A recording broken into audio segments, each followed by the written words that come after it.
ṣé wàá rí bẹ́ẹ̀dì yẹn gan mo wá sọ tó bá bí ọmọ tuntun tó bá tẹ́ sórí bẹ́ẹ̀dì yẹn kò lè ṣe oríire. Bíi ti báwo? Àwọn tí nǹkan ti ṣe lórí bẹ́ẹ̀dì yẹn pọ̀ gan. So tí Lateef bá ti dé Lateef kọ́kọ́ máa mú tùràrí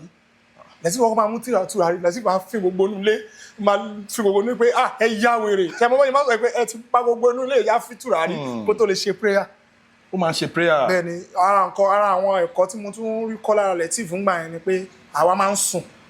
Ẹ̀yin kan máa ń sùn tá bá ti ṣe ṣìnà yín tán. A máa ń sùn even though tá bá ṣe ṣìnà gan a máa ń sùn understand but at times a kì í ṣe ṣìnà ló máa ń ṣe wá.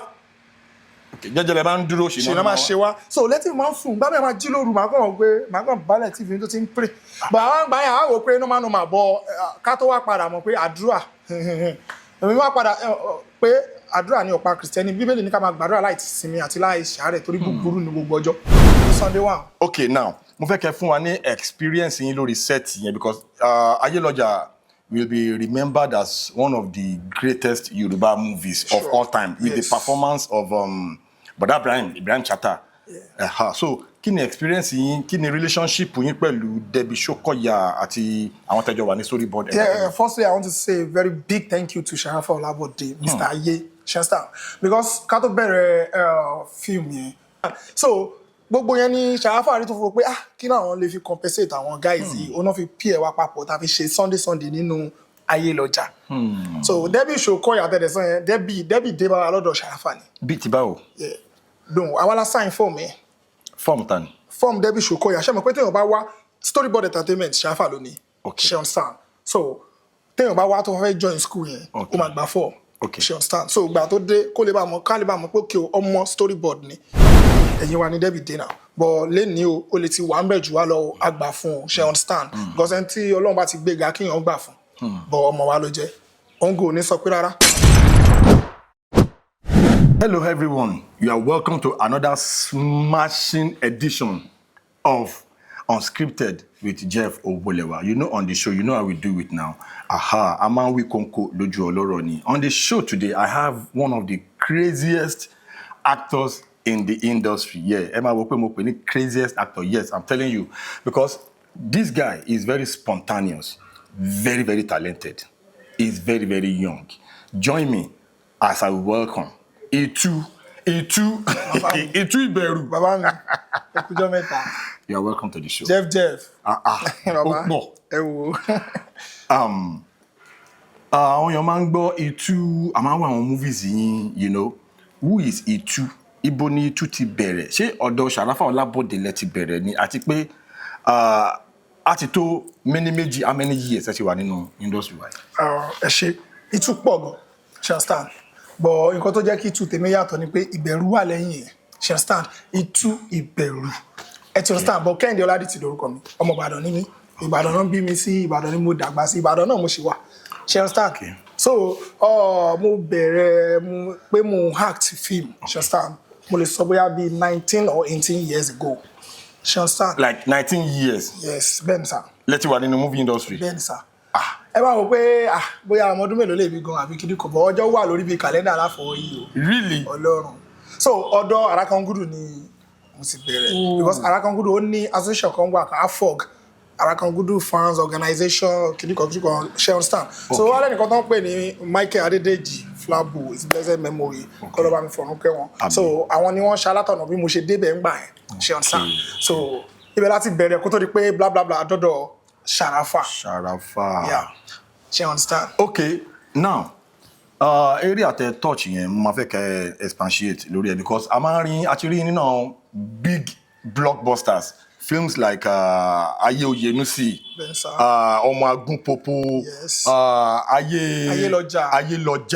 Yes. Actually, Ayélọ́jà ni Bọ̀dá Ibrahim ṣe lead role. Bẹ́ẹ̀ni sir. Pẹ̀lú Debbie Shokoya, pẹ̀lú ẹwà ní fíìmù yẹn náà. Àti Túndé Owókoni náà. Sunday, èmi àti Jalo, èmi ni Sunday one. Okay, now, mo fẹ́ kẹ́ fún wa ní experience yín lórí set yẹn because Ayélọ́jà will be remembered as one of the greatest Yoruba movies of all time with the performance of Bọ̀dá Ibrahim Chatta. So kí ni experience yín kí ni relationship yín pẹ̀lú Debbie Shokoya àti àwọn tẹ́jọ wà ní storyboard? Firstly, I want to say a very big thank you to Sharafa Olabode, Mr. Aye Shasta, because ká tó bẹ̀rẹ̀ film yẹn Ọjọ́ láti ìyá ní Plaza de Arena Hotel Ṣeun Láyà ló direct ṣe understand kò sí sí wa nínú script yẹn. Báwo ló ṣe wá jẹ́? Yeah, that is why I said Sharafa, thank you very much. So èmi àti Ìjà ló máa ń tẹ̀lé wọn ṣe understand so a máa ń bá wọn ṣe one or two things bí camera assistant ṣe understand so gbọ́nsìn tá a bá ń shoot a máa ní camera assistant méjì but gba yẹn èmi ni màá ṣe cam assistant A and B cam ṣe understand máa ń kó camera sọ̀rùn báyìí ẹ máa ṣe bí Kuban ló wà lọ́rùn mi ni ṣe understand so gbogbo yẹn ni Sharafa rí tó fún pé kí làwọn lè fi compensate àwọn guys yìí ó náà fi pí ẹ wá papọ̀ tá a fi ṣe Sunday nínú ayé lọ́jà so Debbie Shokoya àtẹ̀dẹ̀sán yẹn Debbie dé bá wa lọ́dọ̀ Sharafa ni. Bí ti báwo? Don àwa la sign form yẹn. Form tan. Form Debbie Shokoya ṣe mọ̀ pé téèyàn bá wá storyboard entertainment Sharafa ló ní. Okay. Ṣe understand so téèyàn bá wá tó fẹ́ join school yẹn ó máa gbà form. Okay. Ṣe understand so ìgbà tó dé kó lè bá mọ̀ ká lè bá mọ̀ pé kí o ọmọ storyboard ni. Ṣe understand so and ìgbà yẹn náà mo lecture theatre art ní storyboard entertainment. Really? Sure yeah. Wow. At least mo ṣe lè try Genesis to Revelation of theatre díẹ̀ ìwọ̀nba ọpọlọ tí mo ní mo ṣe lè fi so Debbie ẹ̀yin wa ni Debbie dé náà but lẹ́ni o lè ti wà ń bẹ̀ jù wá lọ àgbà fún un ṣe understand because ẹni tí Ọlọ́run bá ti gbéga kéèyàn gbà fún but ọmọ wa ló jẹ́ ongo ò ní sọ pé rárá. Like Debbie Shokoya? Yes now. The same Debbie Shokoya? Bẹ́ẹ̀ ni sir. Okay, ẹ jẹ́ ká proceed. Ní àwọn time kan kò sígbà tí a kì í rí ẹ̀yin àti Ìjàlọ nínú movies combination yín ó máa ń tight tí Ìjàlọ bá ti jù ẹ̀yin máa ń gbà kì í ọ̀rọ̀ dialogue yín ó kì í tàsé báwo ni kí ni inspiration behind àwọn performances yín yẹn nínú àwọn movies yìí. ṣẹ́rí ó ní àbúrò mi kan Wálé lórúkọ ẹ̀ Wálé Ọdẹ́wùmí ṣe understand kò sí ní industry mọ́ so èmi àti ẹ̀ lájọ wà ń wà yẹn tájú máa ń lọ sí location so ó kò sọ fún mi lọ́jọ́ kan pé bọ́bọ́ kan dẹ̀ wà ní àdúgbò àwọn o bọ́bọ́ yẹn ó dẹ̀ wà talented gan pé ó já wọn àbí tèmi náà me I was like who is the guy ó ní okay òun máa ní kó wá ó wá mú Ìjàlọ́dé mo rántí Ìjàlọ́wọ́ jẹ́sí Etihad Man City nígbà yẹn me I was like ẹ̀ máa wọ́n jẹ́sí Man City yẹn me I was like what's up now so ìsọ̀rọ̀ sí ẹ̀ mo ti rí pé bọ̀bọ̀ ìfọ́ ni so mo ní láti sọ pé bọ̀bọ̀ ibi tó ń gbé yẹn wà kúrò mbẹ̀ o because wọn ò ní jẹ́ kó focus yes ṣe ń sáà because èrò pọ̀ ń bẹ̀ gan so ìgbà yẹn tèmi bá ti lọ tí bá fẹ́ lọ pè Ìjàlọ pé kó jẹ́ ká lọ sí location àwọn ọ̀rẹ́ máa bínú pé mo fẹ́ mú kúrò ní àárín àwọn so ìgbà tó yá ó decide láti máa gbé ní ọ̀dọ̀ mi ṣe ń sáà so àwájọ wà ìgbà yẹn àjọ ń gbé ẹ̀mọ́ àjọ bínú síra wa àjọ ránjú mọ́ra wọn so tábàjọ ń sọ̀rọ̀ normal give and take yẹn àti master ẹ̀ dáadáa tó yẹ pé kò ní ìdíkan kọ́ wa tó bá ti sọ mọ́ wọn nǹkan tí màá fi down ṣe ń sáà ṣe mọ̀ pé tẹ́ bá watch acting Ìjàlọ ó ya wèrè gan ṣe ń sáà so tẹ́ bá fẹ́ bá ya wèrè ní acting wọn ò ní jọ gbọ́ nǹkan tẹ́ ń sọ so èmi máa ní láti calm díẹ̀ ní tèmi bá lọ òun náà máa calm díẹ̀ so a ti mọ bá ṣe máa ń ṣe láàrin ara wa so bó ṣe lọ nìyẹn. so lẹ́nujọ́ mẹ́ta yìí a rí fídíò kan tí ẹ̀yin méjèèjì tẹ̀ ń tàùn síra yín wọ́n dàbí ìgbà tẹ̀ ń jà then with time a wá rí pé a máa ń wá àwọn movies kan a máa rí ẹ̀yin àní rí Ìjàlọ nínú ẹ̀ at times a bá wá àwọn movies kan a máa rí Ìjàlọ nínú àní rí ẹ̀yin ṣé ẹjà ni àbí báwo ló ṣe jẹ́ ṣé obìnrin ló fàjà ni àbówó. Actually kò ń ṣe obìnrin ló fàjà wa kò dẹ̀ kì í ṣe owó ṣe understand but iṣu fẹ́ wọ àmì wa ni ṣe understand but as àgbàlagbà ṣe understand ìyẹn gbọ́dọ̀ àgbàlagbà máa ń gba nǹkan ni ṣe understand. no ẹni sùúrù as àgbàlagbà. bẹ́ẹ̀ni. èmi rò bẹ́ẹ̀ méjèèjì ọ̀rẹ́ lẹ̀ méjèèjì. ọ̀rẹ́ ni wá lójú gbogbo ayé but àbúrò mi ló jẹ́. Níjàlọ. because mo rántí pé ní ìgbà tí mo wà ní primary school ṣe understand so mo lọ sí Skygar private school so school yẹn wà òkè ṣe understand dáàdi mi wá change lọ sí Bethel nursery and primary school tó wà ní Onílé Aró ní Ọ̀jọ́ ibẹ̀ yẹn Níjàlọ náà lọ ṣe understand so bẹ́ẹ̀ mi ṣe débẹ̀ normal mo pẹ́ kí tó bẹ̀rẹ̀ school mo ti dàgbà kí tó bẹ̀rẹ̀ school normal wọ́n wá mú mi kúrò lóko ni mo mọ̀ pé mọ́mì mi ló bí mi ṣe mọ̀ pé twins lèmi gangan Kẹ́hìndé Táíwò mi obìnrin ni so Táíwò mi ló wà pẹ̀lú mọ́mì mi èmi ò mọ̀ ìyálé mọ́mì mi lèmi ṣe bó bí mi so ìgbà tó ti wá gbọ́ ọmọ ẹ̀ tí ń dàgbà sóko dáàdì mi wá mú mi kúrò lóko mo wá bẹ̀rẹ̀ school so mo dàgbà láàrin àwọn tí àjọ wà ní class so Ìjàlọ wà ní mo dàbí kí n wà ní primary 5 kí Ìjàlọ sì wà ní primary 3 òun àti ìdòwú mi náà jọ wà ní class ṣe ọ̀sán so bá ṣe á ti múra láti bẹ̀ yẹn so ìgbà tí mo fẹ́ jáde primary 5 tí mo fẹ́ lọ sí GS1 ṣe ọ̀sán so àwa máa ń act àṣe drama ṣe ọ̀sán so inú drama yẹn mo wá ṣe olè ṣe ọ̀sán èmi ò mọ̀ pé Ìjàlọ wà lára àwọn tájọ act tó jẹ́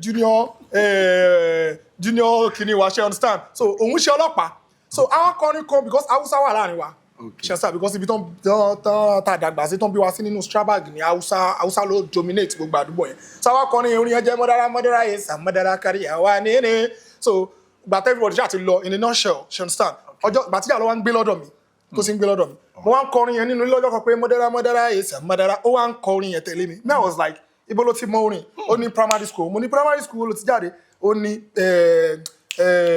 Funbi International Nursery and Primary School meanwhile ìgbàtà kúrò ní bẹ́tẹ̀ yẹn tí bàbá Mákànjọ́lá ló ní school yẹn tó ń kú understand àwọn ọmọ wọn ò ṣe school yẹn dáadáa wọ́n ní láti change school wa again lọ sí Funbi so ìgbà tó máa mú òun náà kúrò mẹ́ Funbi yẹn náà ni wọ́n mú wá so Funbi tèmi ti jáde yẹn òun àwọn àtìdówó mi jọ wà ní class so òun ló fi mọ orin ó ní Funbi mo ní irọ́ ni ta ni teacher ó darúkọ mo ní mi dẹ̀ wá mẹ́ mo kàn lọ mú picture jáde fún ni ó kàn ní ṣú mi dẹ̀ máa ń ṣe báyìí ṣe understand so mo ṣe wò pé definitely àtijọ́ wà àti pé àti ìjà lọ so òun kò ní jiyàn tí bá sọ pé ẹgbẹ́ kò ní jiyàn náà ó mọ̀ pé bọ̀dá òun ni mo jẹ́ but normal ọ̀rẹ́ mi ni bẹ́ẹ̀ ni ọ̀rẹ́ mi ni ọ̀rẹ́ mi ni o ti ẹ jẹ́ mi gidi. okay because ẹ close gan láwọn time kan èmi máa ń bá àwọn films yẹn lẹ́yìn ìgbà tí ó ti dá pé ìpínyà díẹ̀ wà láàrin kí ni difference láàrin time yẹn àti sin yìí àti pé kí lẹ̀ ń ṣe láti rí pé ìjà yẹn gan máa. ṣe rí gbogbo bàtà fi jọ wà papọ̀ yẹn náà ló máa ń wọ́n láwọn nǹkan tó yẹ pé kò make sense tá a máa ń ṣe ṣàǹsà a kì í lè ń bára wa sọ̀rọ̀ ṣàǹsà tó bá ṣe tí máa fẹ́ bá wí gan a wò pé ìtú gbójú máa gbójú ṣàǹsà so ó kàn decide pé òun fẹ́ lọ máa gbélé Èkó níwà gbogbo family ẹ̀ Èkó náà wà ṣàǹsà èmi nìkan lórí bí family tí mo wà nìbàdàn ṣàǹsà so mo ní kò sí problem òun ló fi di ẹni tó wà ní Ìkòròdú ńsìn so ọ̀nì náà tí bá níṣẹ́ papọ̀ tábàjọ níṣẹ́ papọ̀ tó bá yẹ pé Ìkòròdú ni máa lọ sí Ìkòròdú àjọ máa tó bá yẹ pé Ìbàdàn ni òun náà máa wá ó sì wá sí Ìbàdàn just of Vincent táwa jẹ ṣiṣẹ́. tẹ́ méjèèjì jọ ṣiṣẹ́. sure now yes now so ó dẹ̀ pè mí fún fíìmù kan náà tí mo lọ direct èmi àti call it show. so ọkọ̀ àbíkú ni title movie yẹn. tó ti jáde. ó ti jáde and again iṣẹ́ kan máa drop lẹ́nu náà Alágùtàn part 2 èmi àti Kẹ́mítì lájọ. orí channel o. Yetunde Barnabas. Yetunde Barnabas TV lórí YouTube tó bá débẹ̀ wọn máa bá. tó bá débẹ̀ wọn máa bá àwọn àyè ti jáde ní Alágùtàn part 2 ó sì over 1 million views lọ. oh wow good one so now nínú industry yẹn is a space for creative minds.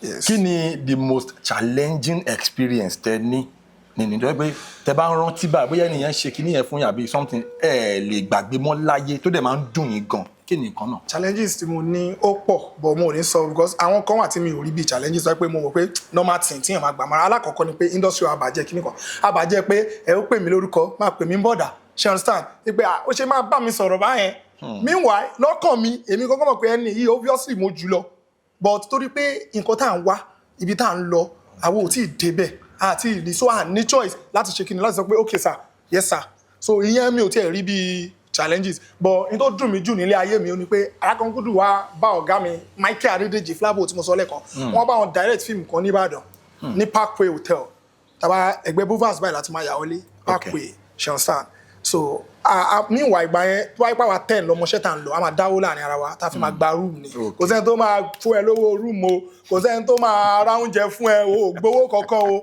torí ẹ àti master kìíní ẹ ní Plaza di Haruna ní Ọ̀yọ́ room 1000 la máa ń sùn o àwa bí 14 la máa ń sùn bẹ́ẹ̀.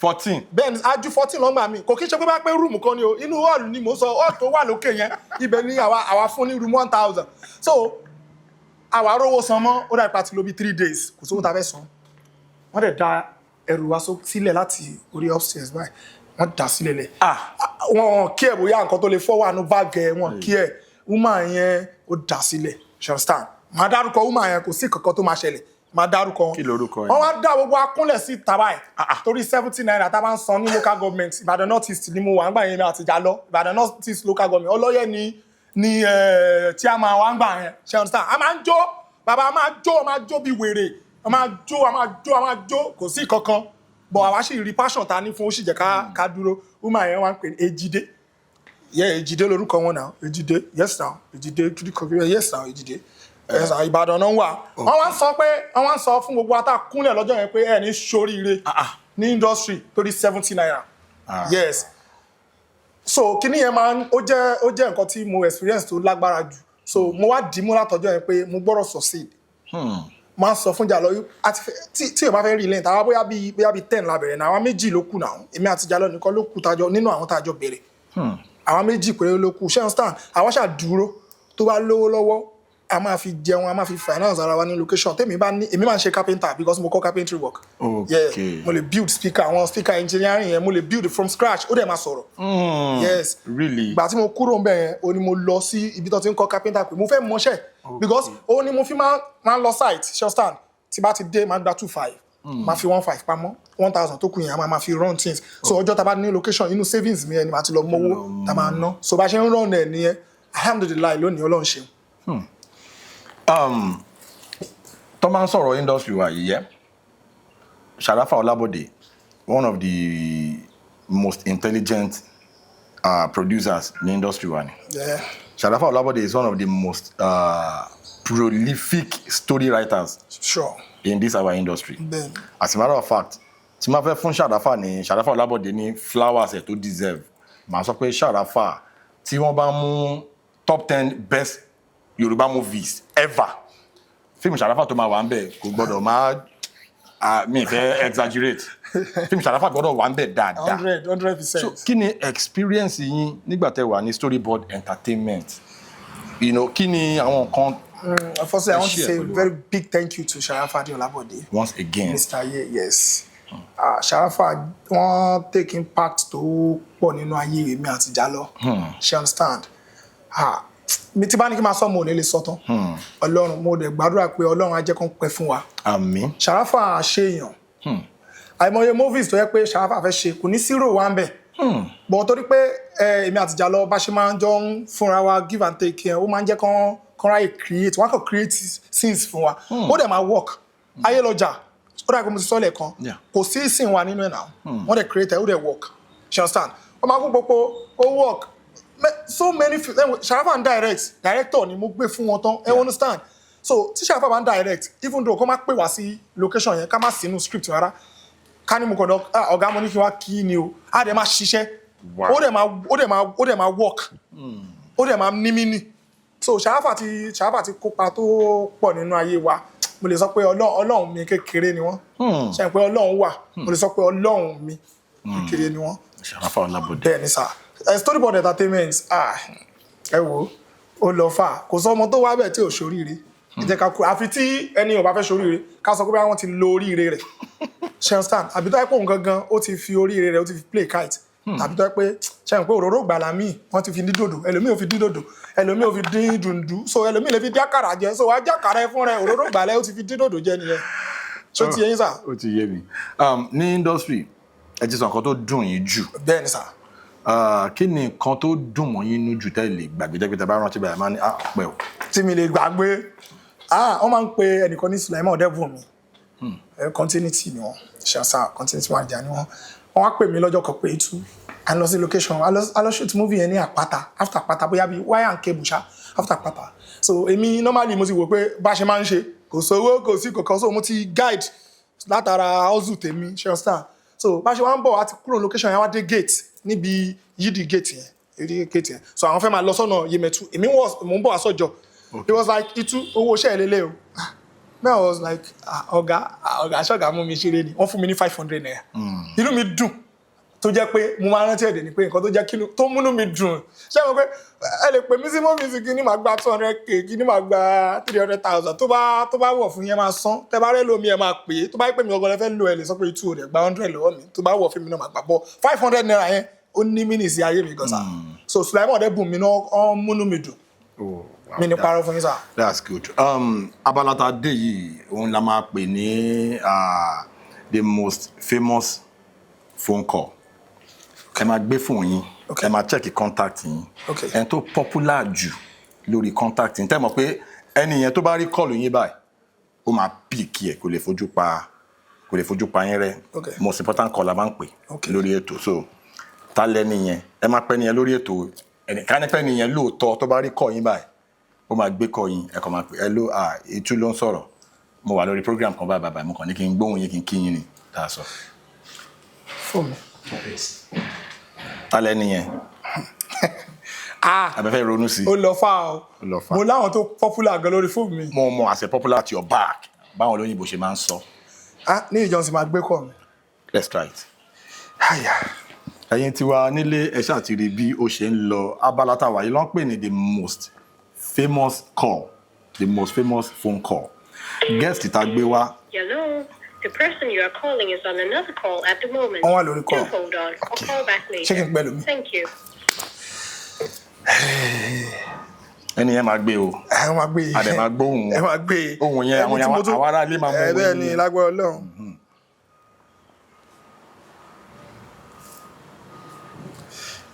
Ṣé ká cut ká fi. No, kò ní. Mo ti ń pè. Okay. Mo ti ń pè. We are still on. We are still on. Ta lẹni tẹ́ ń pè. Ìjàlọ ni mo ń pè. Ìjàlọ àwọn ló tún popular jù lórí fóònù mi o. Yíba.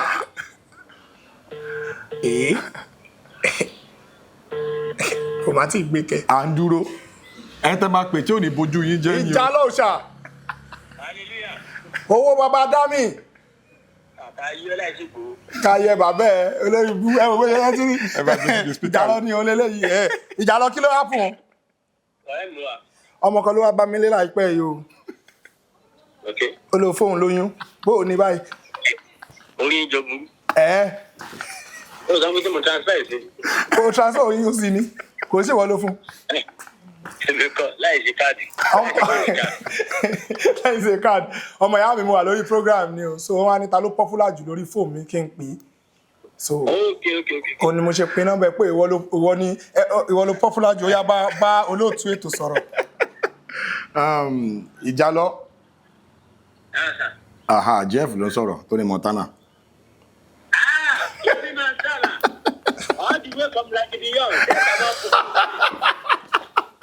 Láti Luxembourg àwa lọ sí Antananarivo. A máa gbà wàdé Toronto ní Madagascar. So ó wà on lórí program live by ó mọ program mi now Unscripted with Jeff. So orí program ẹ̀ la wà so mo wá ní kó pe the most important person lórí fóònù ẹ̀ tí ó máa pick call ló fi wá pè yín so inú mi dùn pé ẹ gbé call. Kò sí wàhálà a máa sọ̀rọ̀ dáadáa later. So tí bá ti ṣetán lórí program a máa sọ̀rọ̀ ọmọ yẹn ṣùgbọ́n. Àlàyé Tered. Tered mo wà lórí program. Pẹ̀lú program.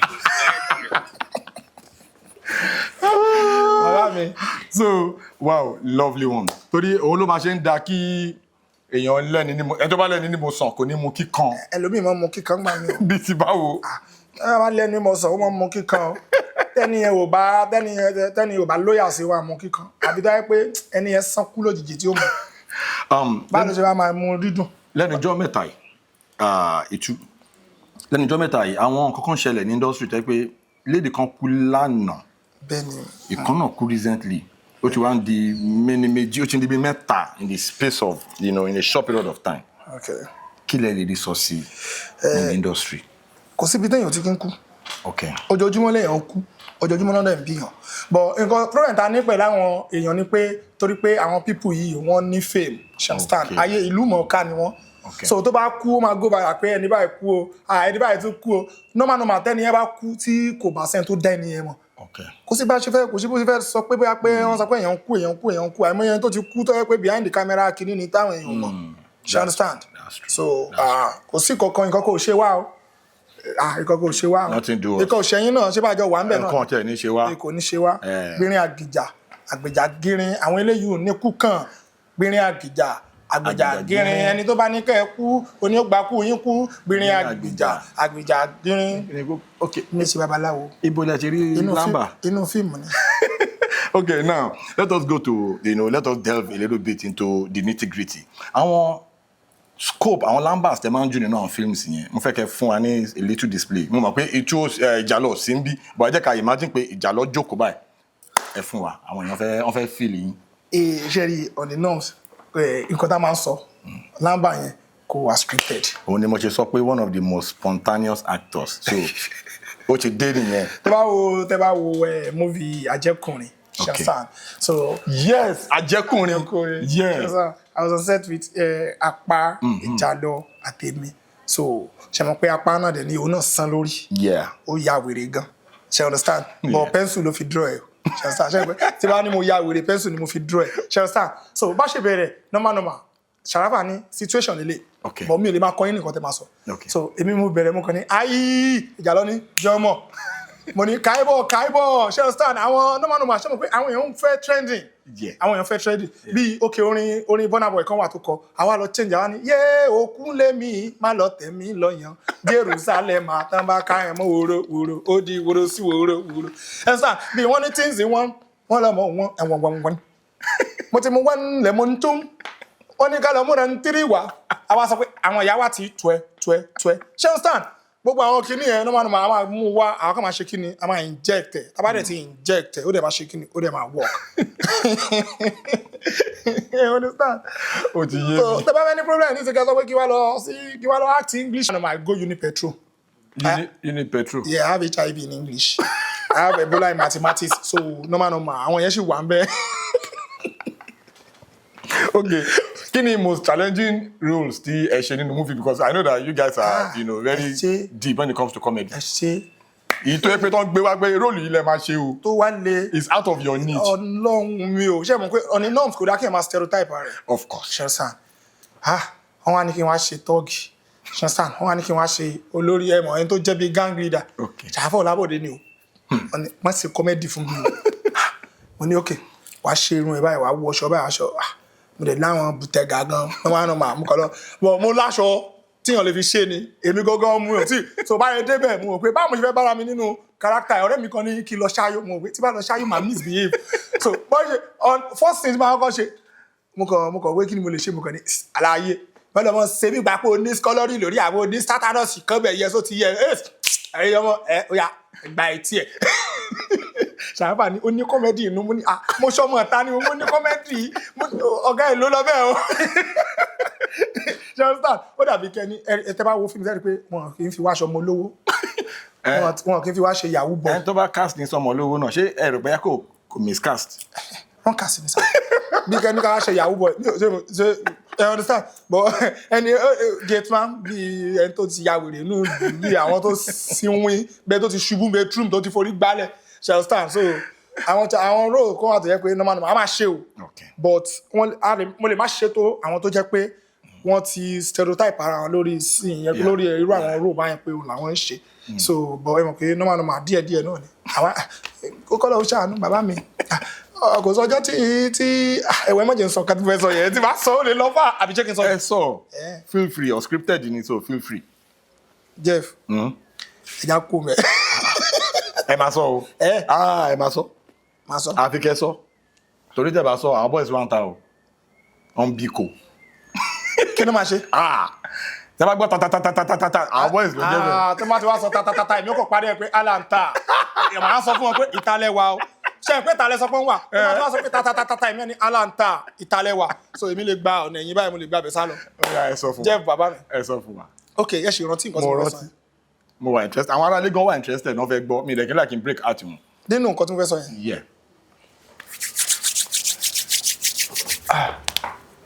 fóònù mi bàjẹ́ lánàá. lẹ fẹ́ sọ. mo dẹ̀ ra mi lánàá yẹn. ṣe bàtà ń bọ̀ lórí ètò ẹ lògùn yín. Jeff ẹ̀yin kò ti wọ̀ báyìí sí. ó sú mi o. ẹ̀yin kò ti wọ̀ ẹ ti jẹ́. All right, guys.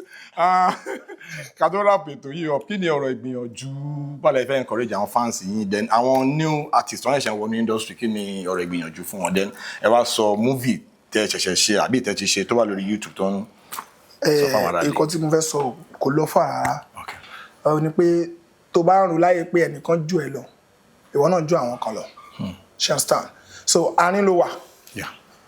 Normally, I'm looking up to some people. Okay. Shasan. And àwọn kan náà ṣe kíni, àwọn kan náà wọ́n wo èmi náà pé I want to be like èmi náà máa sọ I want to be like so person tí bá ṣe kíni náà. Shasan. Nǹkan tẹ́mi kan rí bẹ́ẹ̀ ni pé just be determined. Be focused.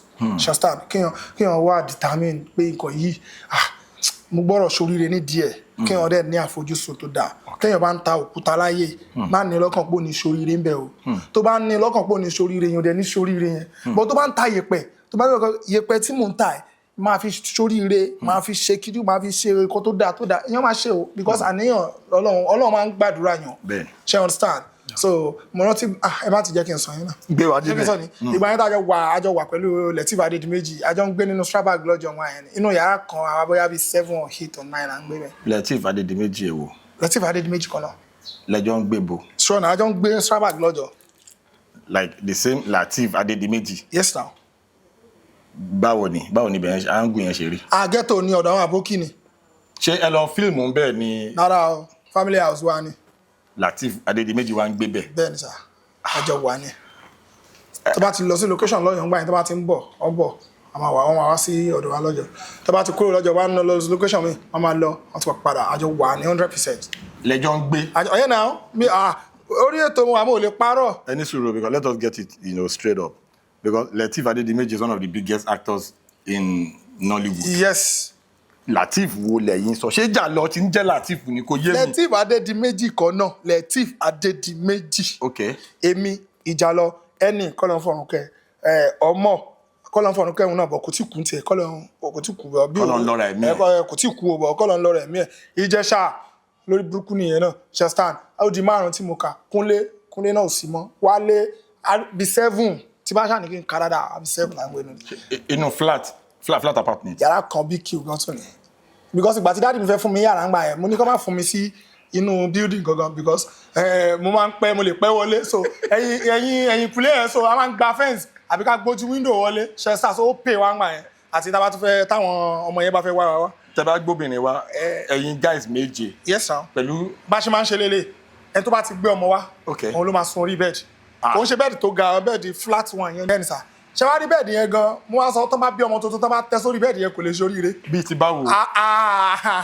àwọn tí nǹkan ti ṣe lórí bẹ́ẹ̀dì yẹn pọ̀ gan so tí Lateef bá ti dé Lateef kọ́kọ́ máa mú tùràrí Lateef máa fi gbogbo inú ilé máa fi gbogbo inú pé ẹ yá wèrè ṣe mo bá yẹn máa sọ pé ẹ ti pa gbogbo inú ilé ìyá fi tùràrí kó tó lè ṣe prayer. Ó máa ń ṣe prayer. Bẹ́ẹ̀ni ara àwọn ẹ̀kọ́ tí mo tún rí kọ́ lára Lateef ńgbà yẹn ni pé àwa máa ń sùn. Ẹ̀yin kan máa ń sùn tẹ́ bá ti ṣe ṣìnà yín tán. A máa ń sùn even though tá a bá ṣe ṣìnà gan a máa ń sùn ṣọ́sítàn but at times a kì í ṣe ṣìnà ló máa ń ṣe wá. Jẹ́jẹ́rẹ́ máa ń dúró ṣìnà máa ṣe wá so Lateef máa ń sùn bá mi máa jí lóru màá kàn bá Lateef tó ti ń pray but àwọn àgbà yẹn àwọn wò pé normal bọ ká tó wá padà mọ̀ pé àdúrà èmi wá padà pé àdúrà ní ọ̀pá Kristẹni Bíbélì ní ká máa gbàdúrà láì sinmi àti láì ṣàárẹ̀ torí búburú ní gbogbo ọjọ́ ṣe understand but ìgbà yẹn àwa sì wò pé a ṣe young àṣọjọ́ máa ń lọ ọjọ́ ń lọ sà so Lateef àjọ gbé dáadáa nínú Strabag lọ́jọ́ ni yes now. Nínú room kan. Bẹ́ẹ̀ ni sà agbọ̀rọ̀ lọ. Ìyẹn wà very very new. normal àjọ wà tábà wà location àjọ máa ń wà àjọ máa ń ṣe kíníkọ̀ ó ti pé òkè o àyíbo lẹ́ ń gbé ọjọ́ ni òkè o mo wà níbi báyìí wá mú mi o ó yá àjọ wà ó máa ń ṣe prayer gan ṣe understand so àdèjọ wà tó yẹ pé ọjọ́ tá a bá rí jẹ àríjẹ ọjọ́ tá a bá rí jẹ àríjẹ bọ̀ èmi máa ń ṣe carpenter ṣe sá carpentry work mo kọ́ normal mo sọ́lẹ̀ kan pé mo kọ́ so tí bá ti lọ sí site tí bá ti gbowó dé inú owó yẹn mo wá ń save 1,500 mo sọ́lẹ̀ kan ṣé ní 1,000 tó kù yẹn a máa fi manage láàrin ara wa ṣe understand tó ti máa dọjọ́ kejì máa tó lọ sí site so tá bá ti ní location inú savings mi yẹn ó ní mo ti máa mú owó ṣùgbọ́n Lateef Adedimeji lè ní superstar ni. No doubt. I am not calling him out o. Okay. Torí ẹ mọ̀ pé ọ̀tọ̀ ní nǹkan tí àwọn audience pé wọ́n lè bá wa fẹ́ no Ọlọ́run ní jẹ́ kó wálẹ̀ o. Inshallah lágbára Ọlọ́run Lateef Adedimeji ò ní wálẹ̀ o. But èmi kàn máa ń wò pé at times èèyàn tá a ṣe jọ jókòó yìí tá a bá jọ promise ara wa kò ń ṣe pé bóyá pé èèyàn náà wà hard working o ṣe understand orí ló mọ̀ o ibi tá ẹ̀dá máa dé bẹ̀ pé okay o mo wá pé Jeff ṣé wà kí wọ́n á pe nọ́mbà yín kí wọ́n á pé ta ló ń pè mí ṣe understand kò yẹ kó máa lọ báyẹn àbí kí n pè yín kẹ́ gbé kẹ́ sọ pé máa pẹ́ padà kí n pè yín lẹ́yìn ìgbà yẹn kẹ́ ti block nọ́mbà mi ṣe understand bóyá ṣẹlẹ̀ ní pé ìgbà tí Lateef kọ́kọ́ ya first movie ẹ̀ ń gbà yẹn ó dà pé kìlú kan Wálé danger so Ìjàlọ was like ìtú but Lateef sọ fún wa ní pé àwọn fẹ́ ya fíìmù mo ní wọn sọ fíìmù náà ó ní okay let me call him ẹ bá pè wọ́n lè busy òun ní ara Ìjàlọ dẹ̀ ní Ìjàlọ máa ń try láti èmi máa ń tètè gbójú nǹkan ó dẹ̀ pè wọ́n kọ́kọ́ gbé ìgbà tó dìrọ̀lẹ́ ó tún pè wọ́n gbé ìgbà tó ń gbé bro Lateef ẹ pè wá sí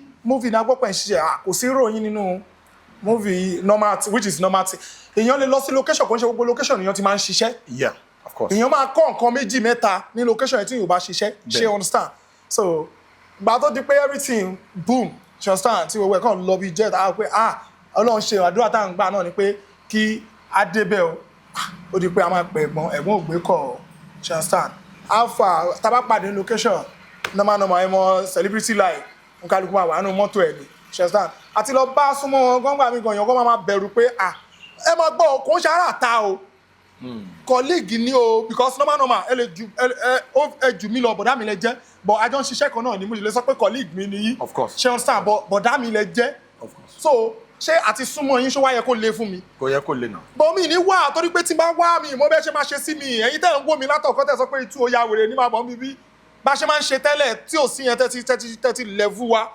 ṣe understand so bóyá di pé oníkálukú náà wà lórí ọwọ́ ẹ̀ nìyẹn ṣe understand. ṣé táìmù yẹn ẹjọ́ ń gbé ni àbí I don't. yes na àwọn ọmọ ò parọ́ kò sí nǹkan tí mo fẹ́ fi rọ́ṣe àwọn ọmọ ọjọ́ ọ̀tọ̀ bá wà mí bí ní Strabag wọ́n máa comment pé tòótọ́ ni àjọ máa ń wà ní 100%. pẹ̀lú Lateef Adedimeji. bẹ́ẹ̀ni sir. Yes, now. Yeah, I have a proof here. I have a proof. That was 2015. Yes, sir. Let me show you the proof on my phone. I have a proof. And it was firstborn Taiwomi Bisola. Okay. Yeah, I have it. I'll show you here. That was Ojo Nemi Omomi. Okay. She understand? Okay. Because I was sorry bed wrong way because every bed yẹn ó lọ fà gan. Kí ló ṣẹlẹ̀ sí bed yẹn? Tá bá bí ọmọ tuntun gbà tí ìyàwó mi gan bímọ wà yẹn tó mo ní ẹ má tẹ ọmọ yẹn sórí bed yẹn. Kí ló dé? Ọmọ tó bá tẹ sórí bed yẹn ó lè má ṣoríire sà. Itú wo lẹ pa lórí bed yẹn? Àti patu àwọn tú tó lọ fàfà. You understand? Àwọn 7 ọkùnrin 7 ń gbénu yàrá. Ẹni tó bá ti gbọ́ ọmọ wa ló máa sórí bed. Okay, àwọn yòókù máa ń ṣìnà. No, ṣìnà ló máa ń ṣe wá sà. Okay, ẹ kàn máa ń dó jẹ́jẹ́ ara yín. Because I lówó. Understand? Kí ni yẹn máa ń yà mí lẹ́nu? Lówó. Báwo lẹ ṣe máa ń rí àwọn obìnrin tó máa wá ń bá yín? Àwọn ọmọ Togo wà nù Strabag. Àwọn ọmọ Hausa. Àwọn ìgbà yẹn wọn kí lè pronounce it too gangan dáadáa. Ṣé ẹ̀yin kọ́ ni Túmbẹ̀lú? Wọ́n ṣe máa pronounce orúkọ mi nìyẹn. Ṣé ti máa rí picture tẹ̀ mọ́? Mo ti débẹ̀ tán. Ibi tí mò ń lọ ò jìnnà. Ṣẹ́rí kọ́lọ̀ ó ṣàánú ni o Lateef lágbára mo ṣẹ́rí àwọn èèyàn kan máa wò pé bóyá pé kí ni o no mo kàn sọ ni o lára àwọn nǹkan tẹ́ béèrè lọ́wọ́ mi pé kí ni bọ̀ mo máa ń rò ó dẹ̀ máa ń normal kò ń ṣe pé anybody náà ro rẹ̀ pin o ṣe understand no àrùra wa pin. Torí nǹkan kan tèmi understand ni pé this is it sir ẹ wo date tó wà ńbẹ̀ February 19. 2015 ni mo upload February 17 la ṣe ní mi ṣe pé 7 days so ọjọ́ ní mi first one time ló gbé lọ́wọ́ yìí Bisola Akitayo àbí Lateef kọ́ lélẹ̀. yes mo fẹ́ try láti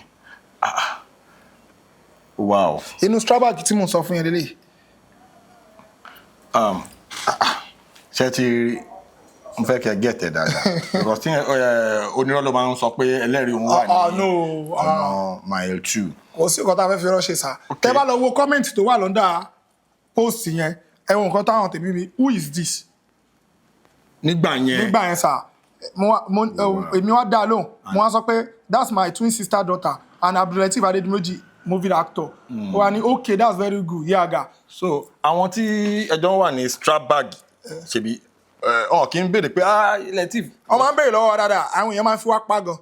bíi ti báwo. àwọn máa ń fi wá pa ìjà lọ́ọ́ lè testify sí wọ́n máa ń fi wá pa at times tá bá lọ shoot tá bá lọ film nínú Strabag wọ́n expect pé normal pé Lateef superstar pé normal bẹ́ẹ̀ ṣe jọ máa ń wà ń gbà ó yẹ kẹ́yìn kó sí ó yẹ kó lè sọ pé àìtú ìjà lọ àfà náà ó yà but àwọn ò mọ̀ pé ayé ò lọ bẹ́yìn ṣe understand so táwa sọ pé ó wà wá ní ó ga anything I understand. Okay, the thing is kọ́tí máa sọ ni pé ṣẹ́ṣẹ́rẹ́ tí level èèyàn bá ti change oríṣiríṣi commitment náà máa ń change.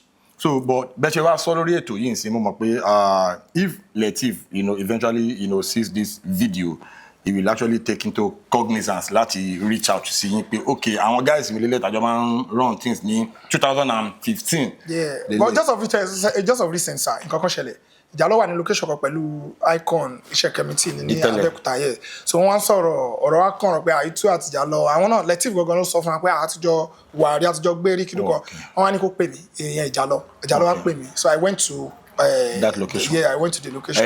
àríra àdẹ̀jókòó a sọ̀rọ̀ pé Lateef ní ìgbà táwọn ya lisa bí ó yẹ kẹ́ pé àwọn tẹ́ bá pé àwọn ní mo ní rárá o a máa pè yín ní gbé kọ́ o èmi sọ fún wọn pé a pè yín ẹ̀ gbé kọ́ so kò sí nǹkan tá a fẹ́ máa disturb ara wa fún pé ká máa pè yín normal mọ̀ pé tó bá tó time tẹ́ bá máa rí wa ẹ máa rí wa ó dàbí ẹni tọ́lọ̀ ò tí sọ pé ó ti yá ni tó ń fi rẹ̀ hàn ìgbà kan máa ń kọjá tí bá ń kọjá màá sọ́sọ́ kan ara mi pé Ọlọ́run jẹ́ kán rí mi náà jẹ́ kán kí mi ṣé wọ́n rí mi pé mò ń ṣe fíìmù jẹ́ kán kí mi náà àṣé kò tí tó time ṣé understand so ìgbà tó tó time kò ní ìdíkìyàn filẹ̀ tí bá lo nose mask wọ́n á tún dáyàn mọ̀ ní pé àlàyé ẹwùlẹ̀ yóò á dáyín mọ̀ ṣé understand so àwọn tí tó yẹ pé ní industry tó jẹ́ superstar tí mo gbé fún wọn tọ́jú láyé pé tí mo wá dúró báyìí tó máa ń drive lọ wọ́n máa park wọ́n máa kí mi àwọn bíi tó máa pè mí pé itú àwọn Rhyme Chatter wow Ọlọ́run ní Johnson no Kọ́lá Adéyẹmí no àwọn ṣé mo kéèyàn lóyà ṣé understand kò ń ṣe pé àwọn yòókù lóyà but àwọn lóyà ti kọ́ tẹ pé èèyàn máa lóyà síyàn tí mo mọ̀ pé tí bá pè ní Johnson pé Braniyi ó dí you understand ọdún mi ò ń ṣe o mo kàn ń sọ nìyẹn mo mọ̀ pé tí bá pe Ibrahim Chatta tí wọ́n bá gbé kọ̀ mi gan máa lọ bá wọn lọ́dọ̀ wọn tó bá rí mi nǹkan tó kọ́kọ́ máa sọ pé ṣẹ́ndé wọ́n yìí máa ń pè wá nìyẹn ṣẹ́ndé you understand so àwọn tó mi gbé fún Sharafa tó bá ku last couple Sharafa máa fún yín Ọlọ́run no. àwọn èèyàn máa ń sọ̀rọ̀ bọ̀dá Ibrahim Chatta wípé tó bá ku wọ́n kọ́bọ̀ lọ́wọ́ wọn tí wọ́n bá béèrè wọ́n máa fẹ́ nìyẹn lówó yẹn. wọ́n máa fún yàn ṣe pé ṣẹ́rí àwọn kan wà tó yẹ pé wọ́n mọ̀ pé wọ́n mọ ẹmọ kí náà máa jọyàn lára ń sìn àwọn tí ó ti jórí ṣe ń stand wọ́n mọ bó ṣe máa ń rí lára so tí yàn bá wà ní position láti ṣe fún yàn tí yàn wá rí irú ẹni tó pé normal yàn náà ti wà ní position yẹn rí ó yẹ kí yàn ṣe sà yes sir mo ò ní nǹkan kan o àmọ́ èmi náà máa ń gbìyànjú nílé ayé mi pé lọ́dà mi kò easy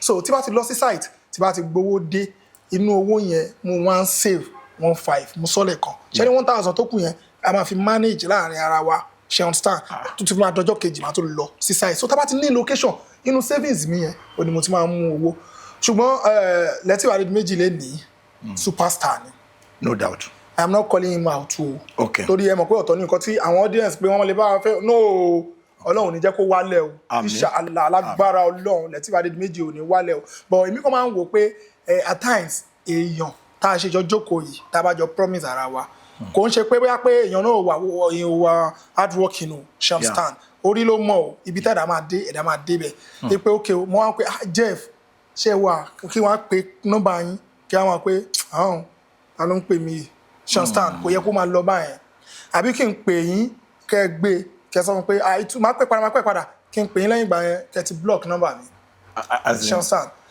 bóyá ṣẹlẹ̀ ní pé ìgbà tí Lateef kọ́kọ́ ya first movie ẹ̀ ń gbà yẹn ó dà pé kìíní kan Wálé danger so Ìjàlọ́ was like ìtú but Lateef sọ fún wa ní pé àwọn fẹ́ ya fíìmù mo ní wọn sọ fíìmù náà ó ní okay let me call him bá pé wọ́n lè busy ó ní ara Ìjàlọ́ dẹ̀ ní Ìjàlọ́ máa ń try láti èmi máa ń tètè gbójú nǹkan ó dẹ̀ pé wọ́n kọ́kọ́ gbé ìgbà tó dìrọ̀lẹ́ ó tún pé wọ́n gbé ìgbà tó ń gbé bra Lateef pé wá sí movie náà gbọ́pọ̀ ìṣiṣẹ́ kò sí ròyìn nínú movie normal which is normal èèyàn lè lọ sí location kò ń ṣe gbogbo location èèyàn ti máa ń ṣiṣẹ́ yeah of course èèyàn máa kọ́ nǹkan méjì mẹ́ta ní location yẹn tí yóò bá ṣiṣẹ́ ṣe understand so gbà tó di pé everything boom ṣe understand tí gbogbo ẹ̀ kàn lọ bí jet pé Ọlọ́run ṣe àdúrà tá à ń gbà náà ni pé kí á débẹ̀ o ó di pé a máa pẹ̀ ẹ̀gbọ́n ògbé kọ̀ ṣe understand alpha tábà pàdé ní location normal ẹmọ celebrity life nkálukú máa wà nínú mọ́tò ẹ̀ ní ṣe understand àti lọ bá súnmọ́ wọn gbọ́ngbà mi gan yàn kó máa bẹ̀rù pé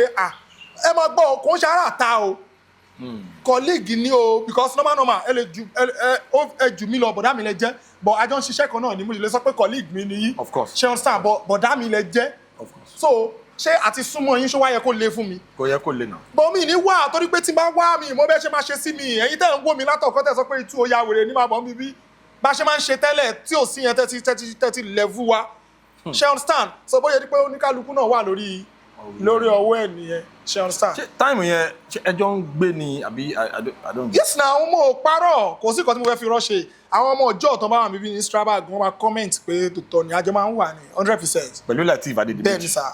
Yes, now. Yeah, I have a proof here. I have a proof. That was 2015. Very, very creative. So, as we come to the end of this show, Unscripted with Jeff Owolewa, aka Tony Montana. I hope you guys will join me on the same station, Jeff Owolewa TV. If you are watching my video for the first time, please subscribe to my channel, Jeff Owolewa TV, and smash that notification bell. So when my next video is popping up, you're going to be the first to see it. God bless you for watching my videos. God bless you for dropping those beautiful comments. I love you guys. Mr. Itu, ẹ bá sọ fún àwọn ará ilé pé kán lọ wo Jeff Owolewa TV, interviews oríṣiríṣi, contents oríṣiríṣi ló kún. So at times, àwa la máa ń bẹ̀yìn pé kẹ́ lọ bá wo Jeff Owolewa TV. Ẹ bá comment, ẹ bá subscribe, ẹ dẹ̀ turn notification sílẹ̀. Tó bá yá, a máa padà máa fi nǹkan mi ṣe, a máa mú go wá bá yín lé ní o.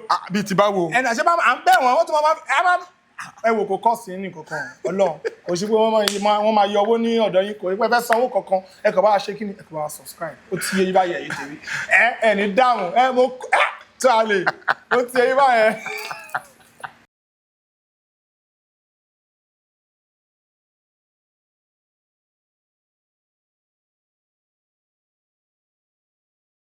Please subscribe to my YouTube channel and press the notification button.